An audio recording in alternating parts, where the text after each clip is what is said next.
Good morning, good evening, good night, NBN, Entrepreneurship and Leadership. Personally, I'm fascinated by the story. Trust is an underrated weapon in the business landscape. I'm a really, really strong believer in learning by doing. What's the definition of success? You're trying to come up with an answer to the question. But go ahead, Richard. You could be right, but you're wrong. Good morning, good evening, good night, Entrepreneurship and Leadership channel listeners on the New Books Network. We're together here with my co-host and friend Kimon and our special guest Val Pilch, who is the CEO of ForMeds. You haven't been doing that for long, Val, but why don't you introduce yourself in the way you would if you had slightly longer, like in a minute, to explain how you got to be in this role of being CEO of ForMeds? Sure. Thank you very much. And Richard, as always, good to seeing you.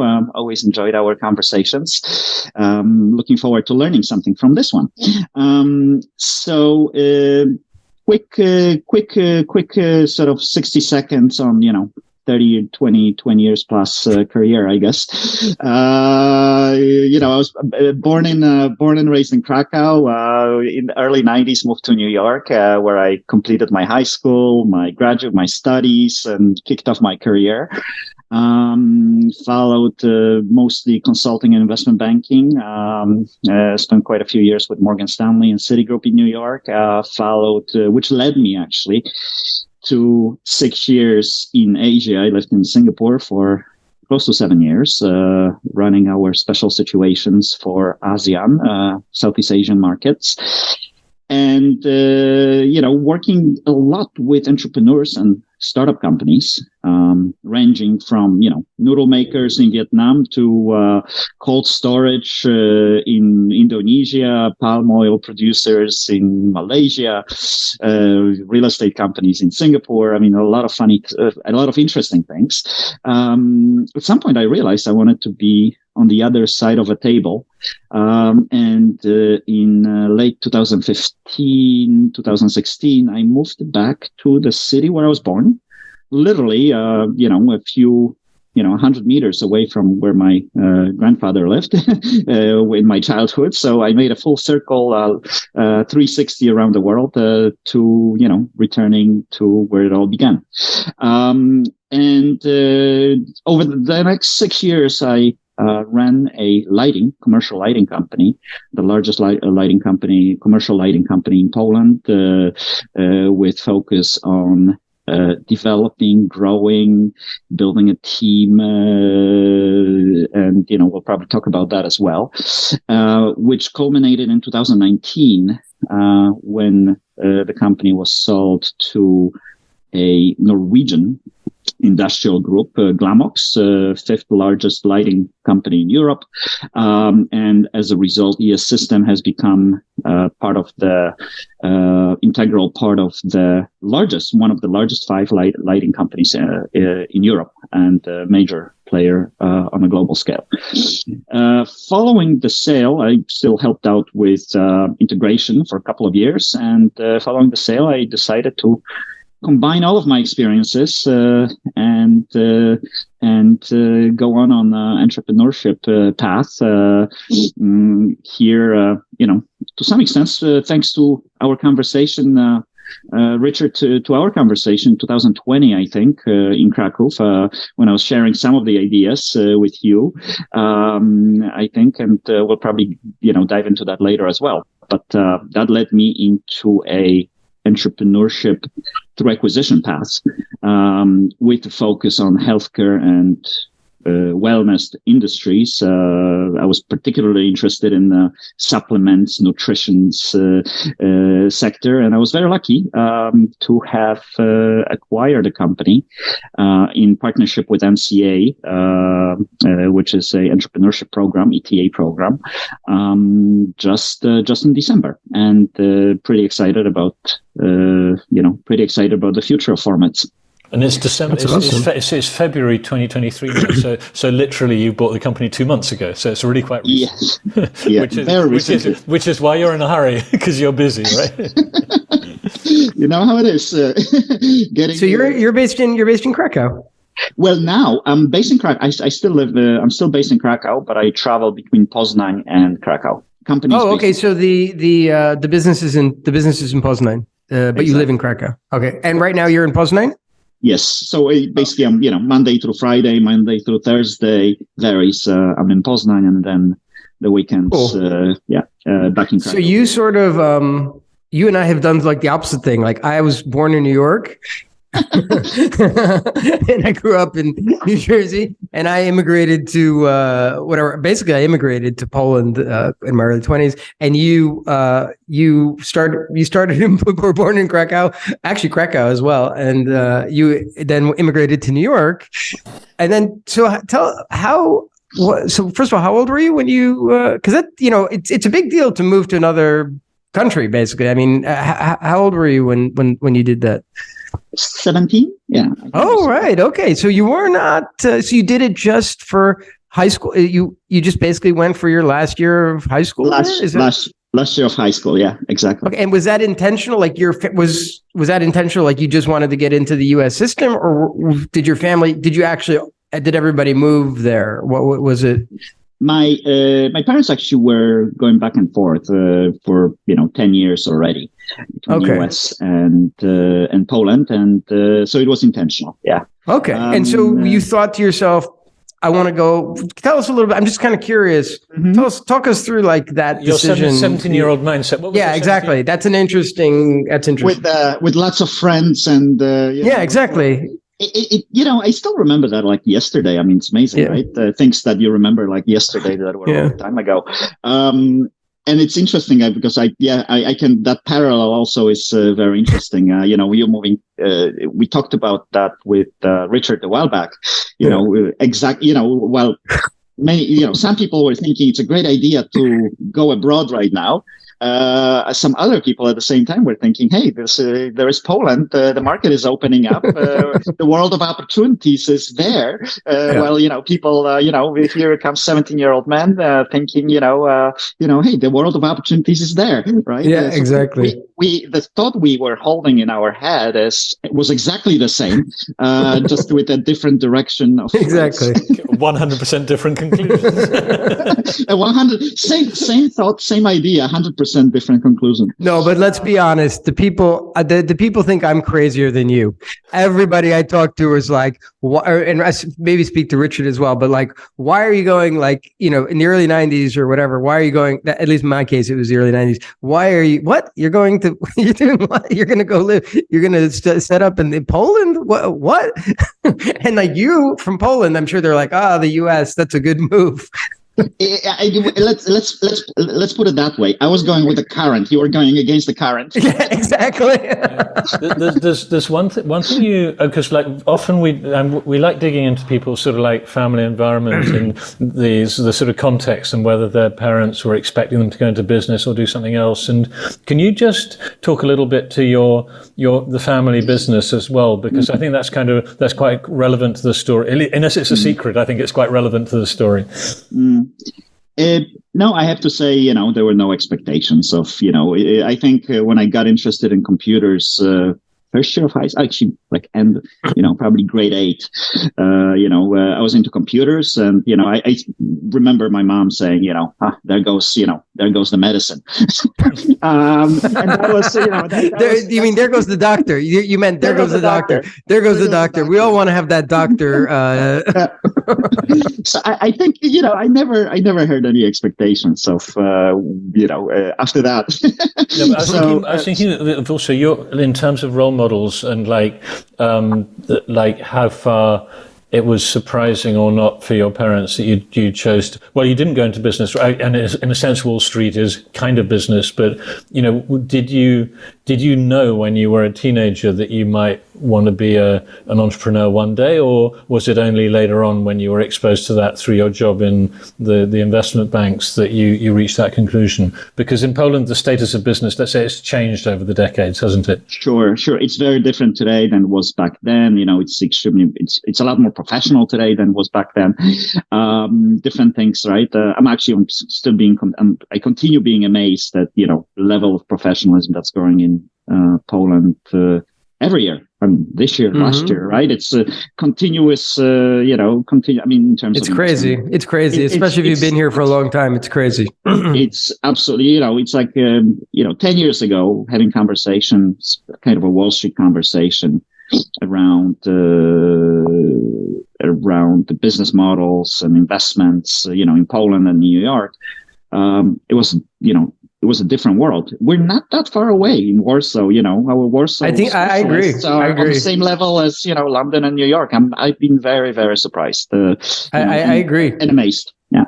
It's a generational thing as well. I mean, a lot of it also just has to do with generations and how people grew up. I mean, people grew up just different. People grew up, the people that we met back, they grew up in a different whatever reality. And now the younger people that have now grown up in a completely different environment. I mean, there is no, everybody's born after 89. A lot of people are born after or whatever, after any point where they would, maybe even after 80 is enough. If you're born after 80, I mean, you really don't have a memory of the way things were before. Sorry, I was going to answer your question, Richard, actually. So, because I haven't so far, I think when you go back to late 90s, right, beginning of 2000s, if you were in, you were in college in New York, not in California, in New York, right? I went to Pace, and then I went down to Duke for my MBA. So in those days, I mean, living in New York, loving the New York City. I love New York City still today. It's still my, I still call it a hometown. I mean, if you were driven, creative, wanted to make an impact and, kind of achieve things, Wall Street was one path. Advertising was another path. I mean, media, right? That was, that's the life that's, we're all sort of a result of, what we're surrounded with, right? Ideas and what drives us and where creativity can take us. So it was a relatively, I did well in school. I was driven for sure. So I think, going into media, advertising on Wall Street was natural. I was pretty good with the numbers. So that was, and storytelling. So that was a natural path. I also found it really interesting. And, I think it was in those days, it was a great choice. Entrepreneurship was the last thing on my list. It was kind of like if you like at that, in the mid 90s, like I think my impression was like, you're going to politics or become an entrepreneur if you don't know what to do with your life. That's exactly. That is so funny. But that literally was the choice. I can't even believe you said that. Cause like, I remember when I graduated from college, that is the choice. I was trying to decide if I wanted to join a political campaign. I was going to join Clinton's campaign. It was 92. It was just as the election was was just before he was elected, or go to Europe and like do my entrepreneurship thing. But literally, that's so funny because I didn't know what I was doing. I mean, I think that's just funny that you said that. Anyway, so I wanted to ask, so you went straight, so 17, you finished high, so you just went boom, boom, boom. You went high school, college in New York, and then just straight to the MBA as well? I mean, you just did one after the other, or? I kicked off. I started with KPMG New York for about 4 or 5 years, I think. Yeah. Okay. And then got my MBA, and then followed that with investment banking at Morgan Stanley, New York. Okay. Yeah, because actually my mother lives in the Chapel Hill now. I go to North Carolina all the time. So I know where Beautiful. I know Duke. You liked it down there. I'm sure you liked it down there. Yeah, it's still my top one school. It's a nice place. But I want to ask, I have to ask, because this is always something that fascinates me in retrospect. Now you are an entrepreneur, whatever, now you have all this life experience and business experience. How valuable was that MBA to you? And what was it valuable for? Maybe the two questions. Do you want one answer or two answers? I want whatever. I want the truth. I'm just curious. Like I'm always curious because that's a pretty prestigious. No, seriously. I mean, for the people that don't know, I'm sure most people know. Like Duke MBA, that'll be a top whatever. I don't know the rankings, but it's a top MBA for sure. And so and I'm always curious, and also I'm sure it's not cheap. So I'm curious on the your perceived. What it did for you, and I think it's probably a personal question. I think for some people, And for some things, it's valuable and not. So I just sort of want to get your perspective, because I think people think about MBAs, and I don't know to what extent it's important for entrepreneurs. It's important. I think it's quite important to get a good job. Anyway, I want you to answer the question, not me. So I'll give you an answer two answers which follow each other. I asked that question when I was getting an MBA of someone, right? It's like of a person that in New York, someone who has achieved success and smart and credible. I said, is it valuable, right? Is it valuable to get an MBA? And the answer, I said, I was a smart person. I said, well, I think it's not valuable and it's not useful, but every single successful person in those days, you ask, will have a top 10 MBA. And they will all say it was a waste of time, right? So my answer is it would be a popular answer to say it's a waste of time, but then you look to the right, you look to the left, everyone's got it, right? That's funny. And to be honest, first of all, you can't function in investment banking or probably advertising. Maybe today it's different, but back then there's the relevant set of technical skill sets you need, and you get them. You can learn on the job, or you get it through MBA, basically through top MBA. I don't think every MBA is equal. Right. MBA is not equal to MBA. But I loved it down there. Great friends, great people. We're still, many years after, we're still in touch. It's amazing to observe this. It was useful for the Morgan Stanley type job, but as an if you want to be an entrepreneur, is it useful? Probably not as much. It is a shortcut. You have certain techniques that are in the back of your fingertips, and you'll probably get quicker to certain business questions. But I think it's more important to be an entrepreneur than, to have that MBA. I've always thought I always thought that it would be valuable to, I always felt that it was the opposite. Like everybody got it so that they could get the high paid job. But actually the people that needed it were the people that were the entrepreneurs that don't know anything, how to do anything. And just the basic business skills they might not have, because they have an idea, or they know how to get people, or they have something. But anyway, I don't know what you think about that, but I think it's useful. I like having it. I mean, I like having had it and used it for many years. You go back to your marketing classes and market segmentation, product segmentation. It's an afterthought. You don't have to it's there. It's a toolkit that's available to you because you've gained that experience. It's a toolkit, right? It's not nothing else.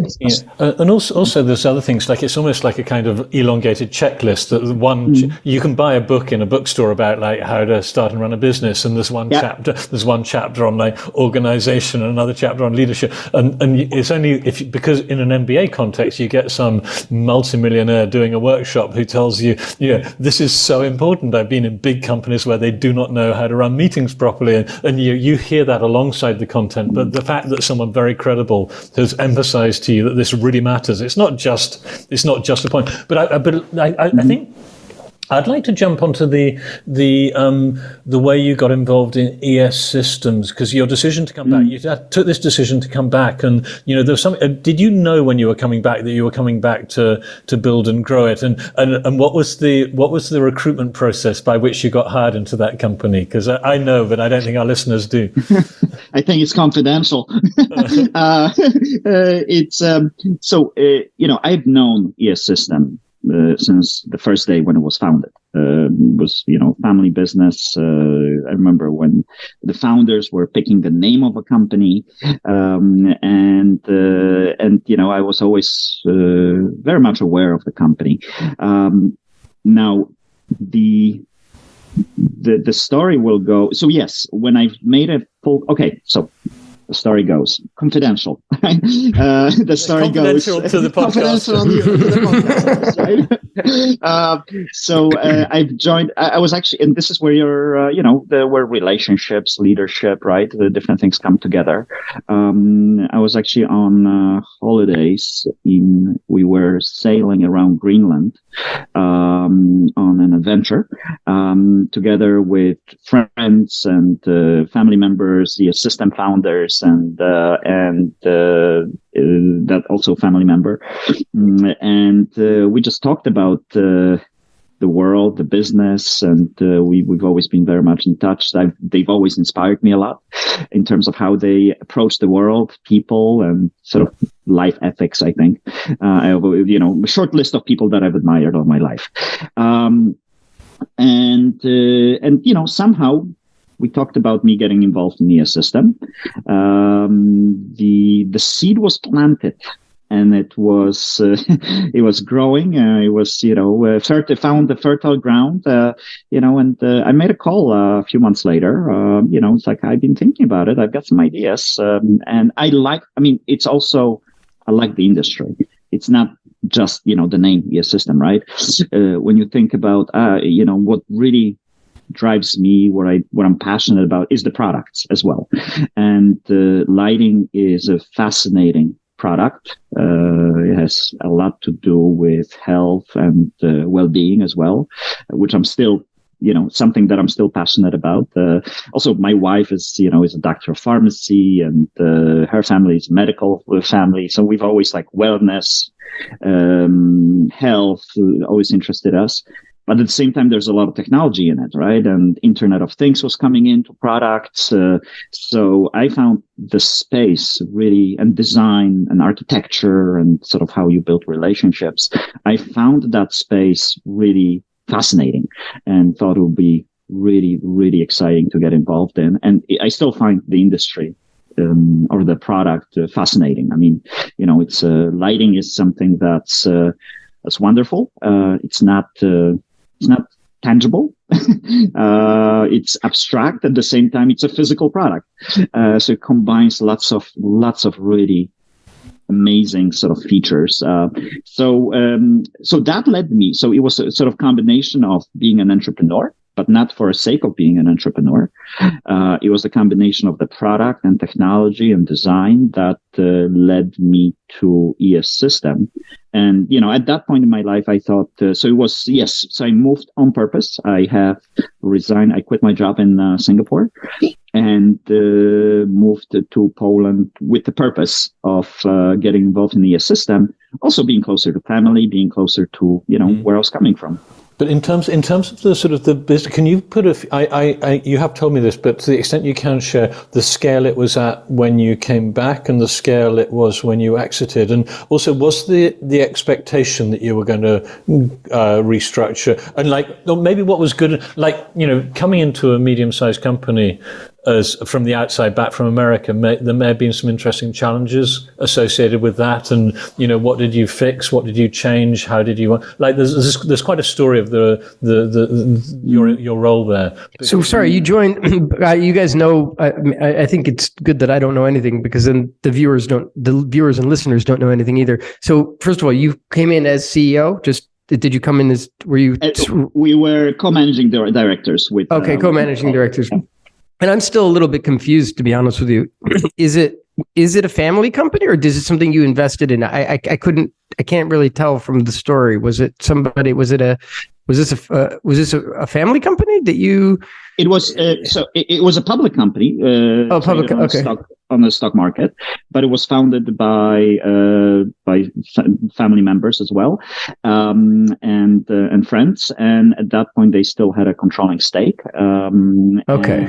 We had a professional management team. The founders were not part of the management board anymore. They trusted us. That's also comes with years of knowing each other. Right. And in terms of numbers, I would have to check, given that it was a public company, so I wouldn't want to misquote any numbers. No, there was no intention of selling the company. The answer is I came to drive growth and really be focused on the company and growing the company. And you did tell me, but was it in the? People have no idea. Our listeners, they don't know Poland. Was it in terms? Was it in the millions, the billions? Were there thousands of employees, hundreds of employees? Just give our listeners a few pointers there, please. So the company, annual revenues at the time were around $50 million. So let's call it in dollars or euros. and about 450 employees. Both the company handle its own distribution, marketing, project management. It's related to construction. So, some new construction, some maintenance work, but it's all project-based business. And the company has its own manufacturing facilities as well, both if you want to think about traditional metal bending and sparks and industrial production, large factory, as well as modern electronics production, where we produced our LED boards, and certain drivers and electronics. So sort of combining all the way from a transistor to, you can think about it to metalworking, to being an advisor to architects and installers and investors. And a lot of listeners and a lot of entrepreneurs I know might think, okay, you've got a Wall Street guy, KPMG, and investment banks, private equity. What the hell can a guy like that bring to a Polish company that's like fought its way up through the tough jungle of Polish entrepreneurship? And maybe I'm exaggerating, but I can imagine a lot of people would say something like that, and they might they might not say it, but they might think it. So can you just talk through a couple of the things that you brought in? Because it was from my perspective, and I'm not somebody who always says this. Clearly, it was a success what you did. But what did you bring to the company? And because listeners out there might not really get what someone like you could bring to a company like that. It's interesting. We had a success. We had a great team. So we're still friends and we're still in touch. Couple of things you bring from being an outsider, right? That's it. Let's put it that way, right? Being an outsider, you bring additional perspectives, let's say international perspectives, on both from product and marketing perspective. By having that, focus, and having seen this play out quite a few times before, because we're in investment banking. You see how entrepreneurs work. You stay in touch with them for many years. You see different models play out in different ways. You see their successes and their mistakes.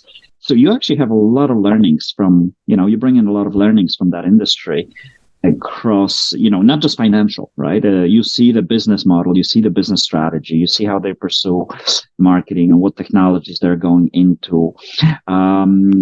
So you have multiple, and I think it's a great background for being an entrepreneur, actually, from that perspective. Now, you also bring in being an outsider, I brought in relationships with lighting designers, architects from London, New York, Singapore, from all over the world. We worked very closely with these designers on developing new products. So our products are stylish, good design, high quality performance, so it's a lot easier when you're an outsider to look to the outside than when you're insider. In a crowded Polish entrepreneurial market, it's a little easier to do that. And the other thing, I've always been, coming from New York and or Singapore, you have to stay focused on employees. Employees are the most important thing in the company. More than a factory is nice, but if you don't have committed employees, enthusiastic team, and I've always. Even in the 90s, that's how it was in New York, right? Or even that's how I've been shaped and conditioned that you really have to stay close to your team and work together as a team rather than as an individual. I think that was very important for me, and that worked. That was extremely. It still continues till today, till this morning. It continues to be the base of my management style. So what did you change? If you think of like one or two things that were different, like from the day you first set foot in ES Systems to the day you exited and there were the new investors, like what would be one or two things that, because I think people listening, they might think, there might be people out there listening to this who might not have exactly the same career, but they're thinking, yeah, I'd like to go into business one day. I could get involved in this company. What sort of things did you change, and was it what you expected to change? Yeah.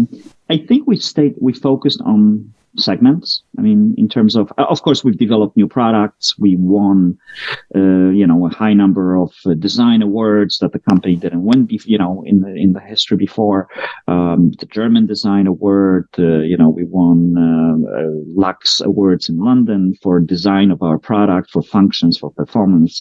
So we stayed very focused on the product. I mean, product is a must, right? It has to be a high quality product. If you don't have a high quality product, all these other things matter, but not so much. Now, but we did focus on all these other things as well. We focused on we simplify it, and really like being brutally honest about it, right? Don't waste your time on other things. Stay focused and disciplined on who are you talking to? What do we have to say to them? And how do we want to say it to them? In the lighting industry, and every industry has that. I think it applies. I mean, we can pick and choose on industries right now, and we'll go like this, right? In the lighting industry, you really have to stay focused on, the influencers, who are the architects, the lighting designers, the investors, right? Who are working with ideas, and you support them with that, and don't waste your time on maybe something else. Then stay focused on the installer in a certain way, but be very sort of channel focused. What we want to say to that channel, how do we want to say it, and then execute on it. I think that was really important for us, because that broadened our horizons, as well as really focused us on the right conversations. That and that that's came with good the for quality any product. Yeah, that's a great lesson for anybody in business, and I strongly believe in that, because I think what you just said was focus. Choose focus on doing a couple of really important things. Like, what is the key things you want to do, and focus on getting that right. And what happens very often I went through this myself in my entrepreneurial journey.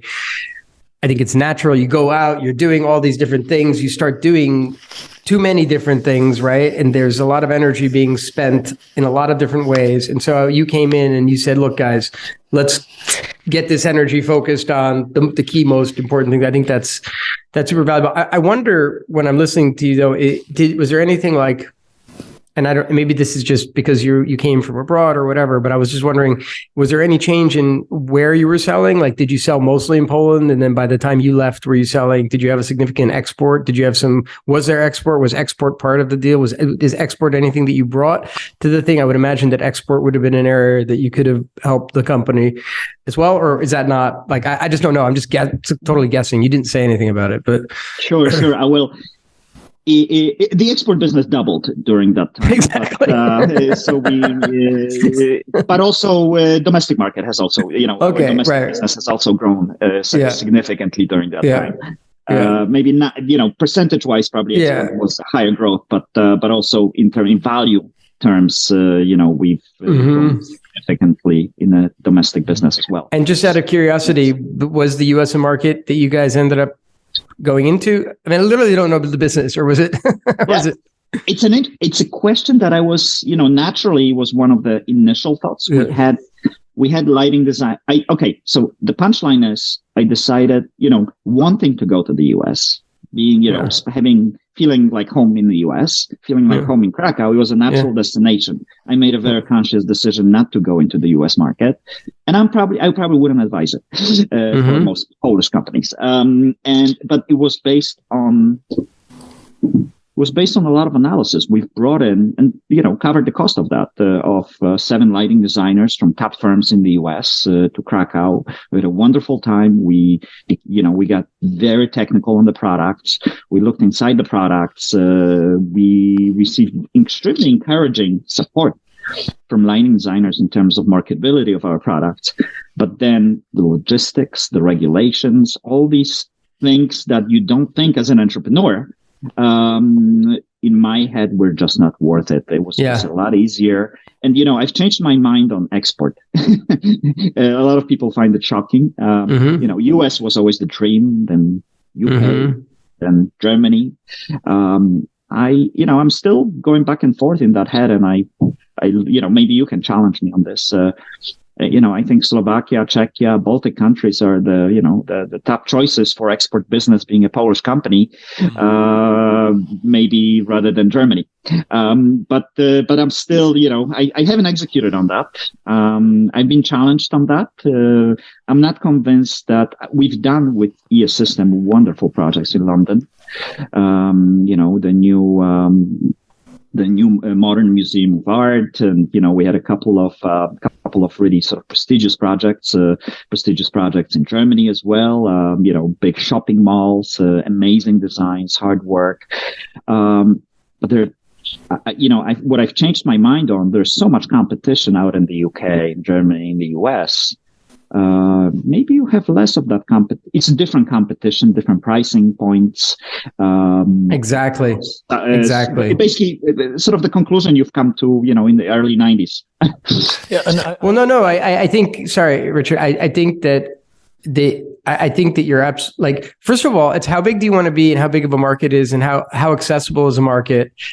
Like what you were saying makes total sense to me because, whatever, I was in a completely different business and I did focus on the US, but there wasn't all the technical, logistical, legal issues connected with it. But ultimately, I think everybody should go where the money is and where the profitability, it's that combination of money versus effort. And, you being in the EU, you have all the regulations and everything sorted, which is very nice. So you can basically go anywhere. But even I agree with what you're saying. My God, if you can make money, if you have the price point or whatever, you have the ability to sell competitively in less competitive markets, like let's say Eastern European markets, obviously I agree with you even on that. I mean, because like my instinct is always go where there's more money, where I can make a higher where I can make a higher margin. But as you said, you value that next to, but it's harder to compete. I'll get less of that. That makes a lot of sense as well. So I think it's just all dependent on what what your product can support, basically. Yeah, I totally agree. And I've got one question, which is maybe more for our listeners, because I think I know the answer, but it might be quite surprising for some people to think that what can a Polish company do against, you've got monster companies in lighting like Philips, and then there's no doubt loads of Swiss and German companies with very good engineers, much cheaper cost of capital, this sort of sense that, to be a good competitive company in lighting coming from Poland, what was the secret sauce? Because like every successful company, there's something about it that makes it successful. And what was it that you found in ES Systems that wasn't available elsewhere that enabled you to establish and now be part of one of the global giants of the industry? And, every Polish company, it's always a puzzle for people coming from a high income country is thinking, how the hell did those guys do it? Because it's not cheap labor, is it? There's more to it than that. Yeah. I mean, on that one, I've been lucky. And I knew coming into the company that I'm lucky, right? It was a good platform. I mean, from a get-go, I understood that I'm joining a good quality platform and I would say, what is a platform, right? I'm thinking of quality technical product, right? High performance, from European perspective, right? Not just a Polish perspective. A lot of R&D. Going into that. And that's been part of a DNA, right, by the founders. It started from the very, very early beginnings. The other was passion for lighting. A lot of our, salespeople and distribution were, trained as, graduate students, in lighting technology. They were passionate about the product, the lighting effects, what light is. And that, that's me just being lucky joining a company where you have a team or individuals who are passionate about the product as well as what it provides. So that nothing due to me, right? That's just me being lucky in that sense. But we have connected really strongly as a team, right? With a mission of, creating great products, completing great projects, being able to communicate through our marketing, through our, our internet channels, building an amazing website at that time with, millions of parameters, technical documentation. I think you know something about that. Really building out a full technical documentation. In millions of parameters available to specifiers directly from our website. And that made that's what do you want to say and who do you want to say? What do you want to say to someone, right? That's part of that. And I think we just had a team that was ready to execute on that. We just needed to know what to execute on. Yeah, let's move on to the your next. Well, let's talk about the end. I want to talk before we talk about the beginning. I want to move on as well, but how does it end? I want to know how the story ends. Like, so what happened? Like, how does ES system end? I mean, all of a sudden, how does it happen? Well, first of all, do they get delisted? If somebody buys them, are they now delisted? Is it just owned by anyway? Just maybe talk us through the end of that part. Sure. So the company today is part of the Glamox Group, which is a Norwegian company, top leader in the lighting industry across Europe, with, great products, great business discipline. And as a result, ES System still, have in its own brand name today, is part of that group, servicing both the domestic and international markets. And the company joined forces was sold to Glamox in end of 2019. I stayed with the team and we had a great time. I've enjoyed working with both the Glamox team as well as, integration process, through end of March last year. So I stayed on for a couple of years helping with the integration. But at some point, I knew that I felt that this was something I needed complete the integration process, take it to a certain level, right? But at the same time I had my personal goals and that I wanted to pursue. And so this was like a buyout. They 100% bought it, and it was delisted from. Is it delisted? It was bought out and delisted. Okay, 100% buyout, delisted. Yes. Mm-hmm, okay, and then you were the golden handcuff or whatever. You were kept on for a while to make sure that the integration went smoothly. And I'm sure you wanted that as well to make sure that everything went smoothly. Yeah. And then you're ready for the next thing. So March. So then I guess you were probably planning and thinking about it before, but so we're talking now March. Sorry, did I get it right? March 20. Sorry, is it March 2022? Was it? Did you just say March 2022? Yeah, correct. Yeah, March 2022. So basically a year ago, pretty much. You're free, right? And then what happens? Well, at that point, I worked on my, I'm making sure that I leave, and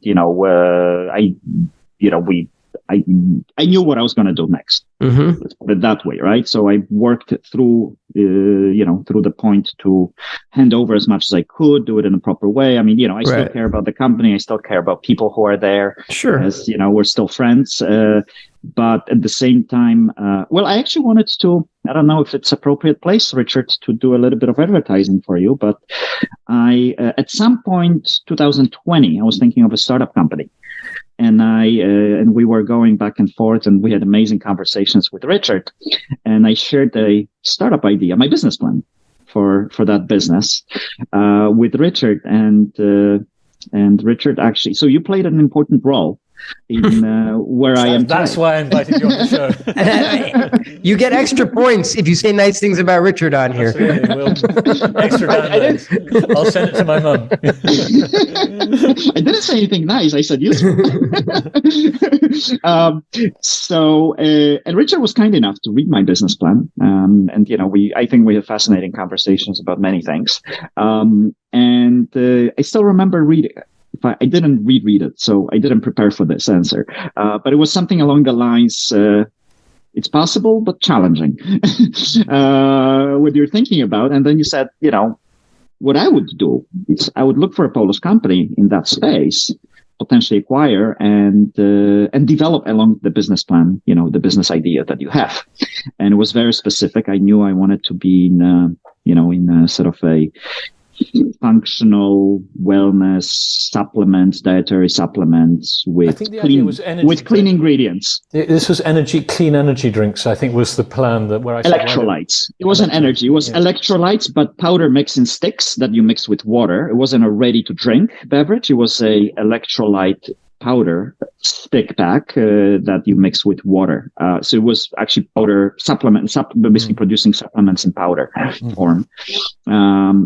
Which are not available well, I'm not going to say anything. So it was kind of along those lines, but it's a supplement, right, with the right level of potassium, magnesium, right, and other electrolytes.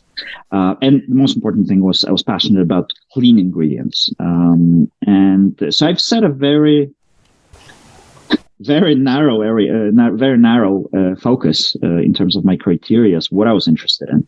And then, so leading with that thought, I've asked myself a question, okay, that's great. So how do I buy a company that I can develop, that I'm passionate about, and that I can develop further? It doesn't need to be a large company. It can be a small, medium size, but fitting those criteria with passion for clean ingredients, dietary supplements. It was actually very narrow range of criteria. So I've launched a search fund. I think the first or the second first search fund executed in Poland under Polish jurisdiction. What does it mean, search fund? Because this is fascinating. I'm actually really interested in this. So, but what is it?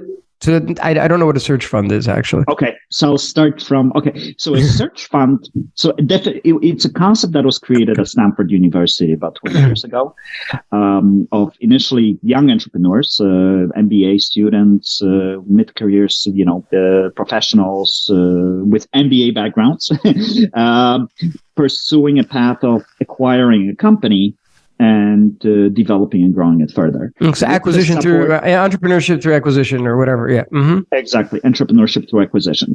So the legal entity vehicle that you create to pursue entrepreneurship through acquisition can be a search fund.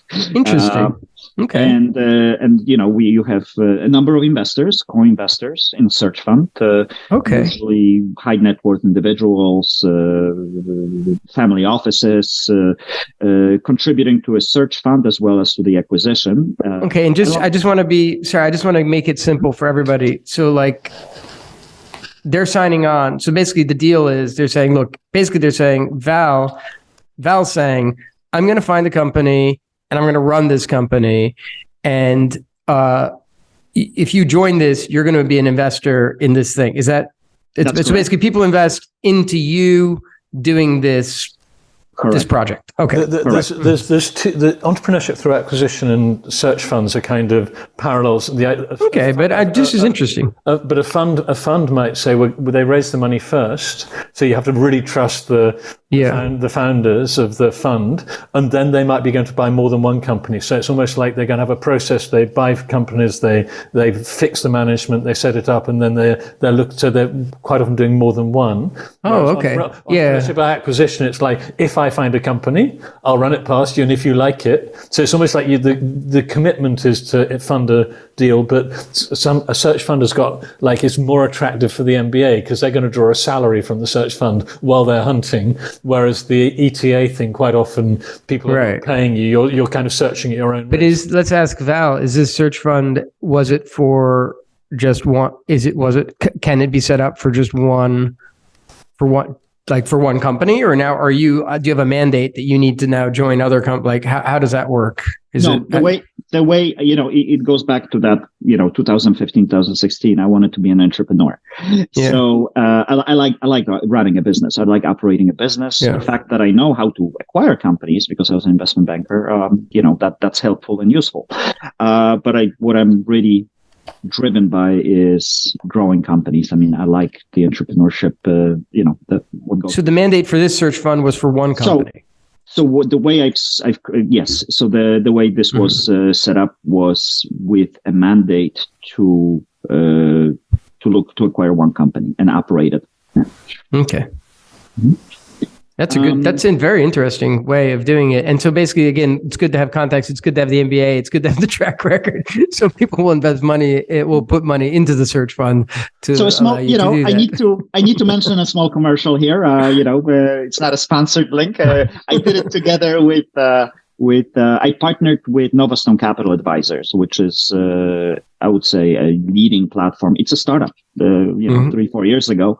Yeah. Today it's the leading ETA platform in Europe and becoming very fast the leading platform in the US as well. What does ETA stand for? Entrepreneurship through acquisition. Okay. Okay, this is helping everybody out here just understand. Well, obviously, we'll put links to these things in the show notes, episode description, so people can follow up if they're interested. Mm-hmm. So I've partnered with Novastone, which is a very useful investor program on this journey. And it's interesting, when I think about Poland specifically, entrepreneurship through acquisition via search funds is a very popular asset class in the US already, growing fast in Europe, across Europe, different countries at different speeds. When there are two companies that were acquired in Poland through that model, including my current undertakings, and I think there's a pretty good future for this model in the future. For entrepreneurs, it addresses what it's meant to is to address a couple of things. One is lack of succession for mid-sized companies. It's targeted at small to mid-sized companies. It's targeting like continuation of management succession, ownership succession. So it's a really interesting model given where Poland is, where a lot of companies were started in the 90s. It's a good timing. May not have a natural sort of a succession planning in place. Right. So would be quite interesting in the future.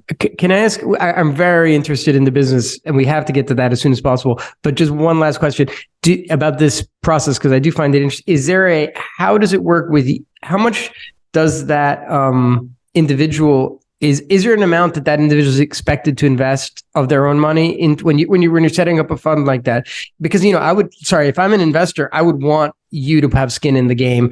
How does that, or is it not like that? Is it just we just hire the guy and we take all the risk, we put all the money in?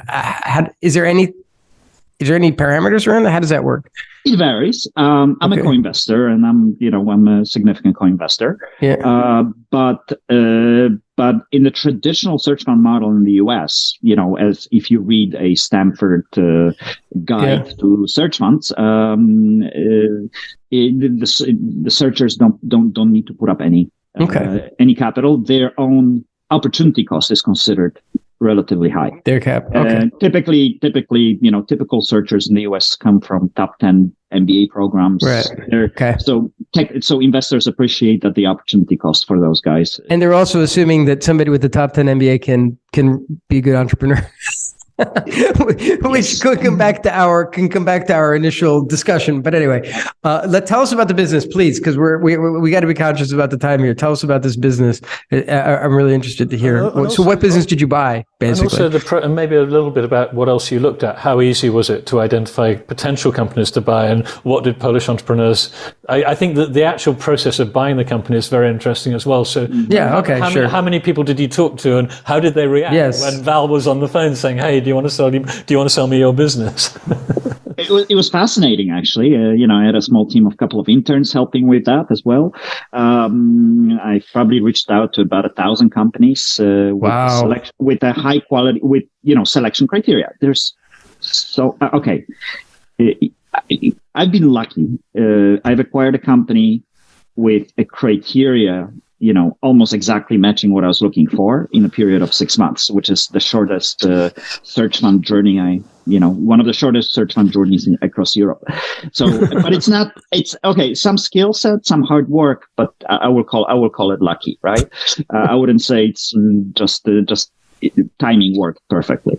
And I knew what I was looking for, but I have been amazed with a high number of quality businesses in Poland that you come across, from charcoal companies, selling charcoal to US and across Europe, and charcoal is a scientific process, right? Creating it. And it's like every business, there's science and art to it. And at such deep level that it's amazing. And you're entrepreneurs, so, you know what I'm referring to. Could be nails, could be, if you're making small screws, you have to be the best at it, right? And being the best at making screws is not, it's science and art and everything.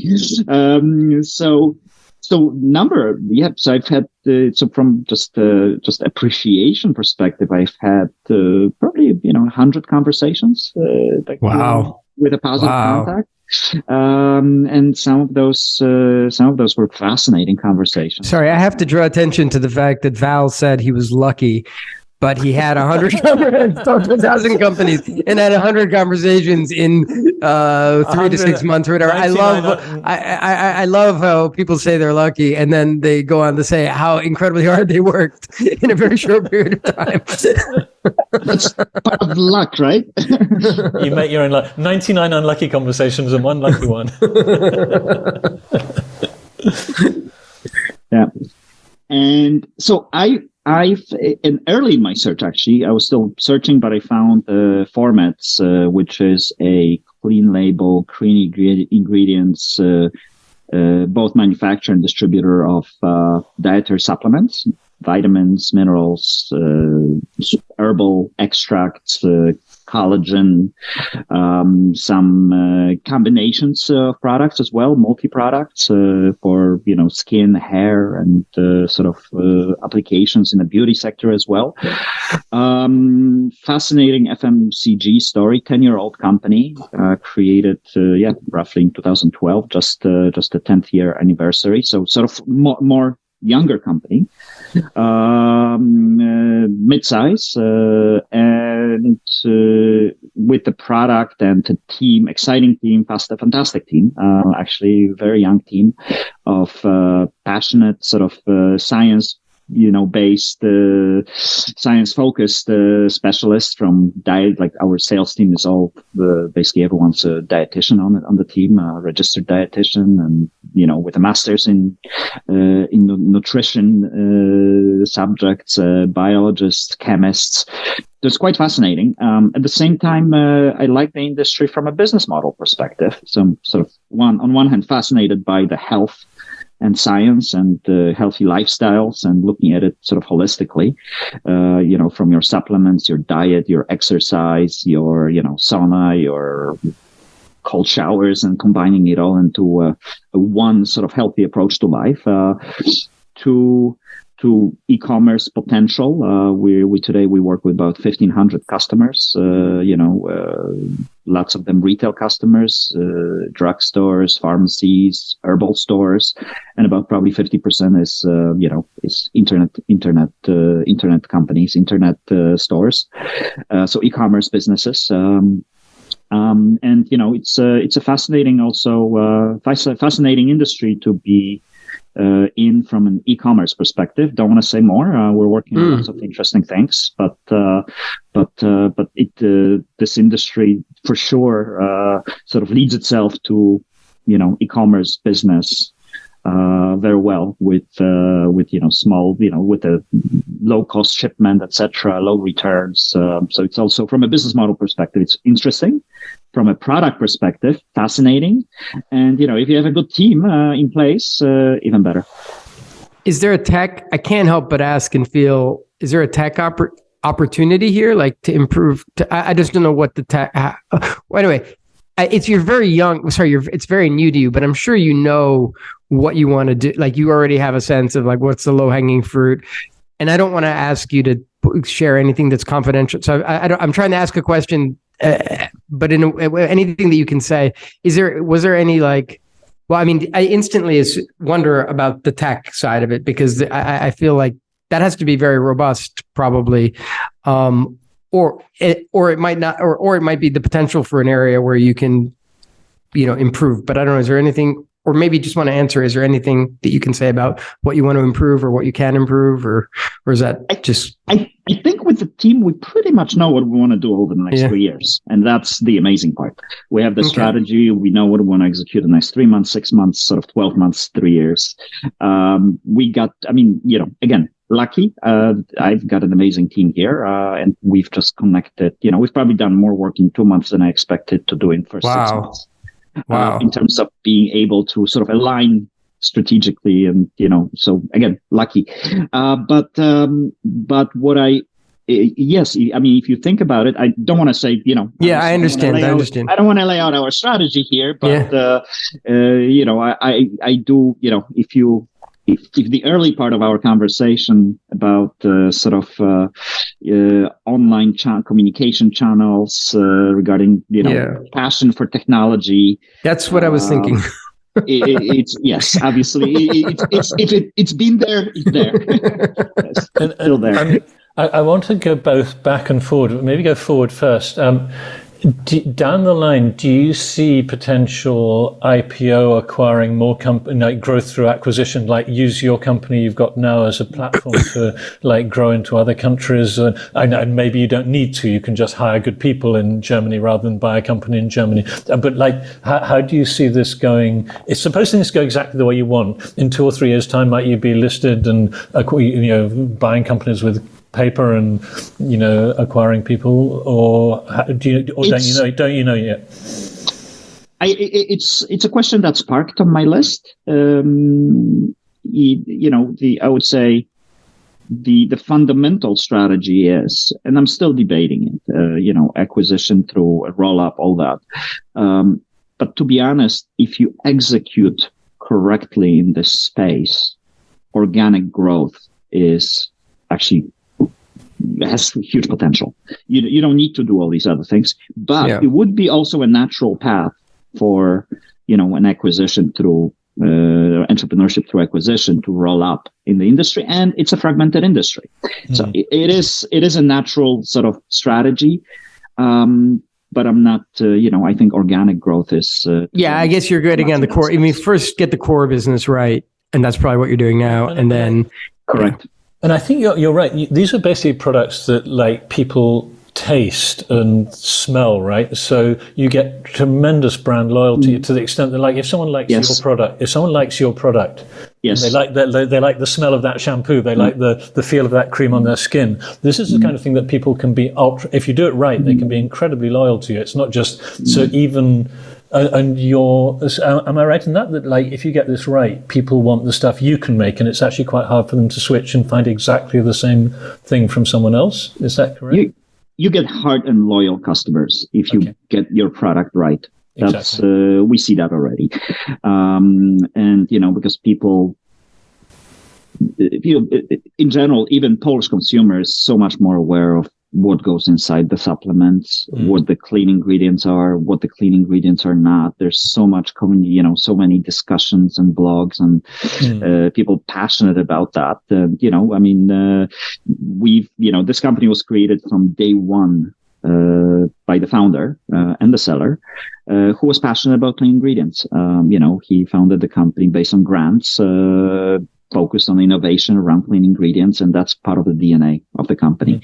Mm-hmm. What I find fascinating in this space, though, I don't know what is the last time you purchased some vitamins or minerals or supplements. I'm not talking about proteins or sort of a pre-workout. I'm just talking about dietary supplements in the form of vitamins, minerals, collagen, things like that, and just health purposes.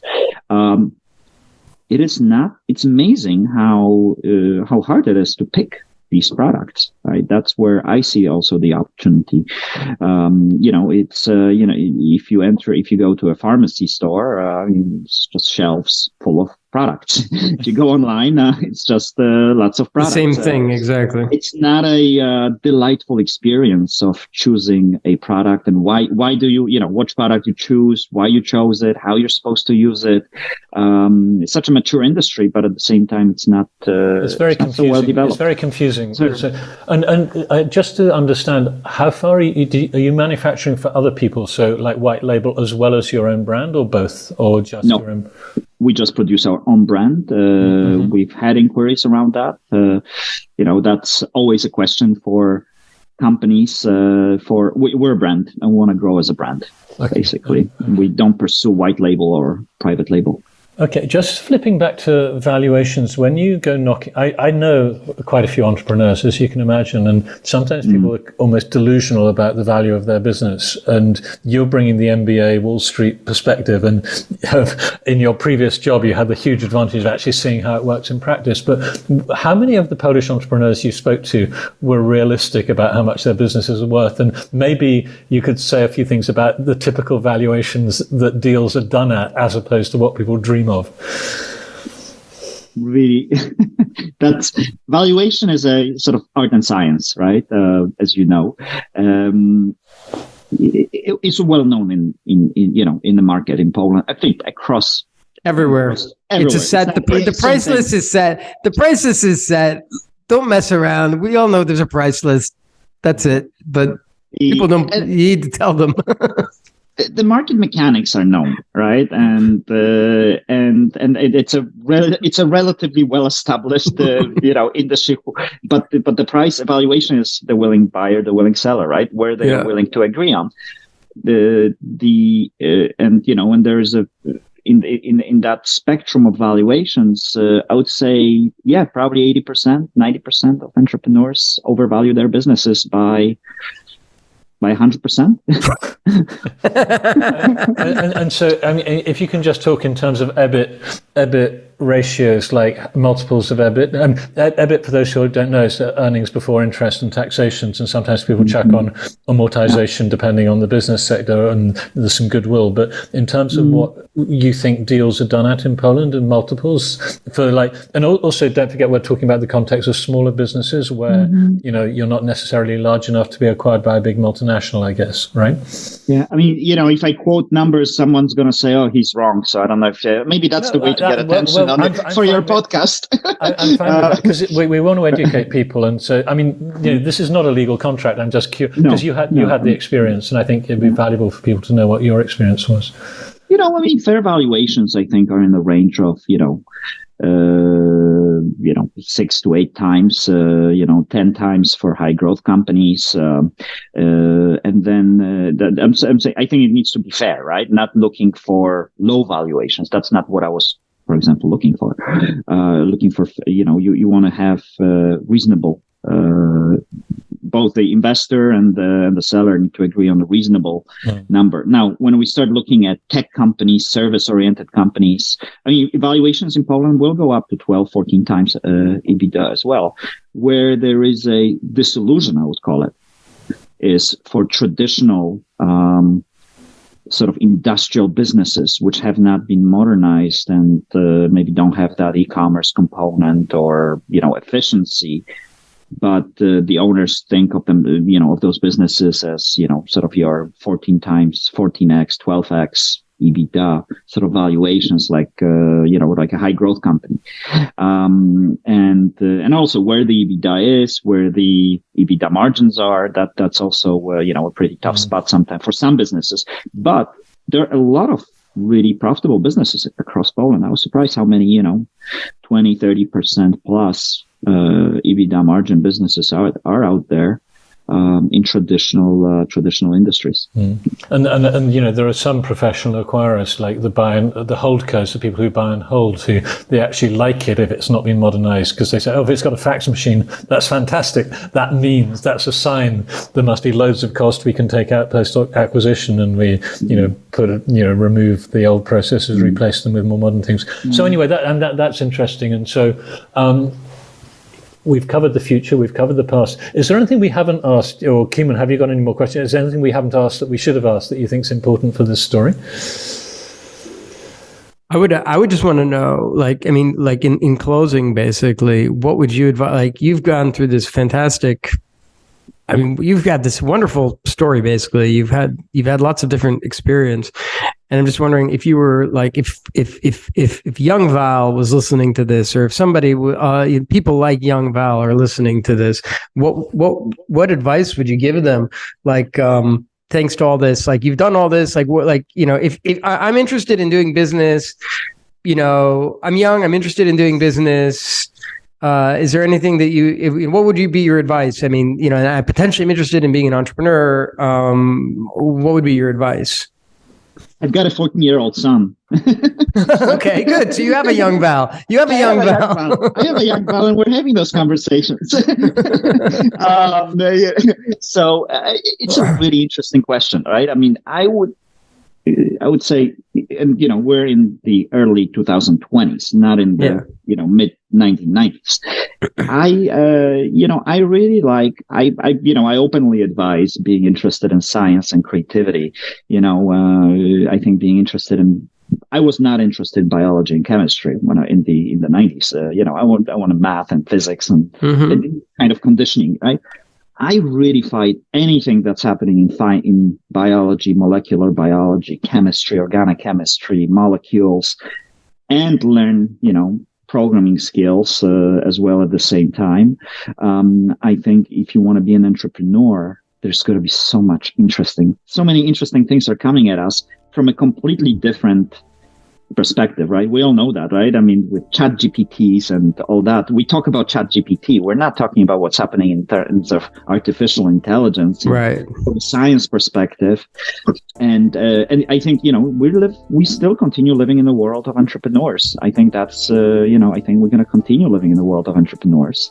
The 90s was, McKinsey's, investment banks, and then, 80s was the corporations, Procter & Gamble's, etc. I think it's a fascinating time. But am I hearing you say get a skill, learn something, get a skill of something, learn learn something, basically. It's something very, specialized. Yeah. Specialized. Exactly. Don't be a generalist.